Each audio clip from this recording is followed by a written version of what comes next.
Hi guys, welcome back to the channel. On this episode, I have my sister with me. She's been in the Philippines in the last 6 months, and I thought to have like an evaluation discussion with her, and I thought to bring you guys along. Though recently she had one horrible experience. I know she's been enjoying herself all this while, so I thought to hear her perspective about the Philippines. So guys, meet my sister. So introduce yourself. Hello, I'm Happy Danyakeo. I'm from Kenya. Apart from you having us in the Philippines, what do you know about the Philippines before you came?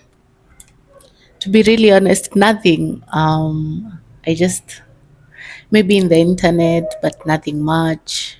It's an island. That's all. I didn't have a clue that there are other Africans here. I just came, with an open mind. Yes. But you have us here, and I know not just me and also Diana. Did she tell you anything about the Philippines while we were processing your admission? Yes, I was told it's a safe place, very far from Kenya. Pickpocketing in Nairobi, Kenya is very, a lot. Here it's minimal. Although I lost my phone recently, I'm so sad, but I think just misplacing it. But yeah, it's a really safe place. I think the economy is okay. Apart from the floods and the typhoon, I think the people are nice. Yeah. So you said something that you lost your phone Yeah. recently. When you lost your phone, at the time you noticed, what was your expectation since we told you that Philippines is a safe place? Because for me, when I came, I forgot my phone in a taxi, and the taxi driver, or I think the passenger, was kind enough to even charge the phone. And at the time I called the number, the person returned my phone. So for you, it didn't happen that way. Did that change your mindset about the Philippines or the people itself? Maybe, maybe not. I think, things happen. They teach you a lesson, you move on. I still have an open mind, but still the same mindset. You kept calling the phone to see if the person is going to return the phone. Yeah. I know even up until now, you still have like that expectation that you're going to find Yeah. your phone. How were you able to move on from that phase and keep your mind open? I haven't moved on, to be honest. I have some attachment issues with my property, so letting it go will take a bit of time. So, but yeah, things happen. So yeah. So you've been going to school in the last 6 months. Can you share your experience with me? Um, Lyceum is really nice. My classmates are very nice to me. I haven't seen any, racism or anything like that. Yeah. What else? School is nice. I'm getting good grades. It's not hard because, we had done that in, back in high school. So it's just, a walk over and yeah, it's been nice. So coming from Kenya, what can you say is the difference between the two countries when it comes to education and the teaching, the CI and everything? Edu- Not much difference. It's university here and there. It's not different, but I've seen a difference in their high schools and our high schools. Some start at this time, others go at this time. So it is a difference. The only difference may be cultural difference, and their foods. Yeah. So when it comes to relationship, I mean teacher to student, in Africa, like in general, we always like we are afraid of our teachers. Like when you see your instructors coming, like you're panting, like you're so scared.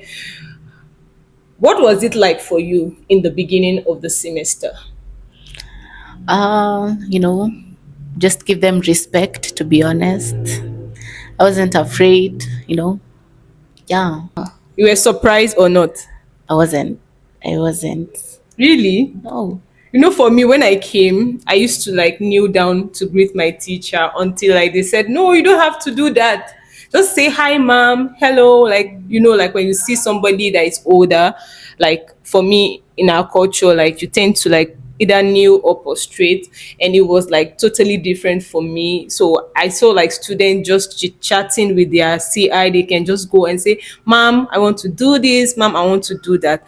One more question for you about that. You know, in Africa, we are not specific with our lunch time. But here in the Philippines, like once it's 12, you can no longer access any office. How was it for you? In my high school, we used to have, when the teachers are in their lunch break, you don't disturb them. But here they're very strict from 12 to 1, no interruption. Back home is just 30 minutes, you head back to class. But yeah, Did you have any experience like maybe you wanted to go to an office and for the first time, like you were already in the office and it was 12 noon and you have to like go and come back at 1 p.m.? Did you experience that? And it's like your first time, like, oh, why can't you just do this for me within just 5 minutes? Let me go so I don't come back. Did you experience that? no, because Diana was here, she told me that here they're very strict with their lunchtime. So, no, not really. There's no point going. Yeah. So it was easy because you have people to guide you. So when it comes to environment, you came with your parent, right? Your mom and your dad. So what was it like for you? Because you explored the Philippines first a little before the semester started. So how did you feel at that time moving to a new country? For me, it's too hot. It's too damn hot here. It's so hot. I know they're in the tropics. It's very hot here. Back home, it's just a cool environment, hot, rainy days, seasons. But here, from January to December, so hot. Then I think How did you adapt? I haven't adapted, to be honest. You are always with your fan, Yeah, always with my fan, a handkerchief, always sweating. always sweaty, and yeah. So I can't even apply oil at this point. It's just so hot. So yes. I know when you were coming to the Philippines, your parents were like afraid that you are going to adapt, maybe not. That's why they came with you, right? No, not they were just, they were very open minded because we have Diana. So no, they just wanted to see me settle. They even left before I could get accepted to the Lyceum. So yeah. You've met a lot of Filipino people. I mean, in church, in your environment where you live. How can you describe the Filipino people? To my experience, they're nice. My classmates, my the ones we go to church with, they're so nice, very accommodating. I don't know about the rest, They still stare and you have this type of hair. I like your hair. Yeah, they're very nice, to be honest. There was a time we went to the beach and we were all going, and the Filipino girls called you back and say, "Can I have a picture with you?" How did you feel? Normal, it's not the first time. It's not the first time. So Okay. yeah. So you felt like a celebrity, right?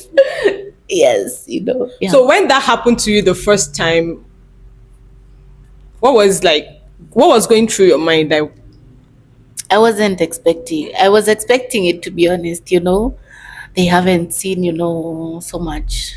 Let me use colored people, so you just have to accommodate them and be nice. so you are the only black person or the black lady in your class. Do your classmates ask you too many questions or funny questions that we Africans do not really ask each other? For example, when it comes to age, if I'm meeting you for the first time as African or as a Nigerian or as a Kenyan, I'll just ask you what's your name and I'll move on. But for me, my classmates, even up until when I did graduation, they still ask me, how old are you? How do you feel when you get that question, especially when you are the only African in your class and you have to tell your classmate about Africa all the time? How do you feel? You just have to satisfy their curiosity. They're curious about how Africa is. Yeah, and So let's talk about the food culture. Do you eat Filipino food? just once. I haven't really gotten to a point of diving into it, but just once. So you've been here in the last 6 months. So what have you been eating? Rice, just rice and So what Filipino food did you try? I know because we are girls, we cook our food most of the time. And when you first move to Philippines, you tend to bring like your own culture food until you no longer have access to it and you're forced to explore other food. So what food did you explore? Since you said you only tried one food. baby Jollibee. Jollibee? I was thinking you would say adobo. I haven't tried adobo yet. So maybe I'm going to take you out to try. Yes. Though I've been busy for some time now, so maybe during the holiday we'll explore Filipino food. What is your worst moment? When my phone got stolen, that was my worst moment. Sorry. So, what did you struggle with as a student adapting to a new culture, new country, new environment? What do you struggle with?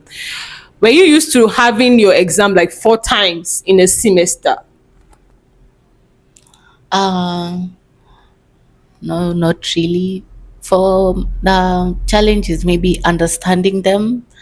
You have to repeat yourself before they understand.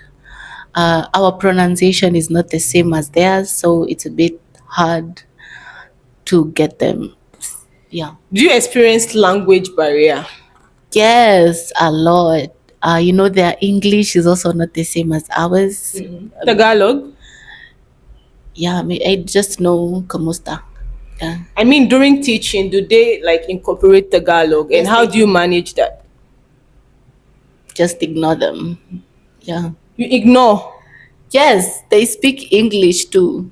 I mean, if your teacher is teaching you and she's speaking Tagalog I ask my classmates. to Yeah. interpret. Yeah. So, this is your first 6 months in the Philippines. Are you thinking to learn the language or not? So that I will share my experience with you. So, are you going to learn the language? Maybe, maybe not. So, as a big sister, I'm going to advise you to learn the language.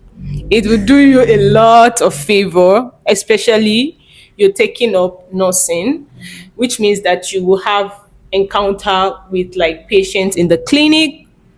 So it makes it easier when you can easily ask Kuya or Ate, what's your name in Tagalog? You can ask basic questions that will make you enjoy your clinical duty.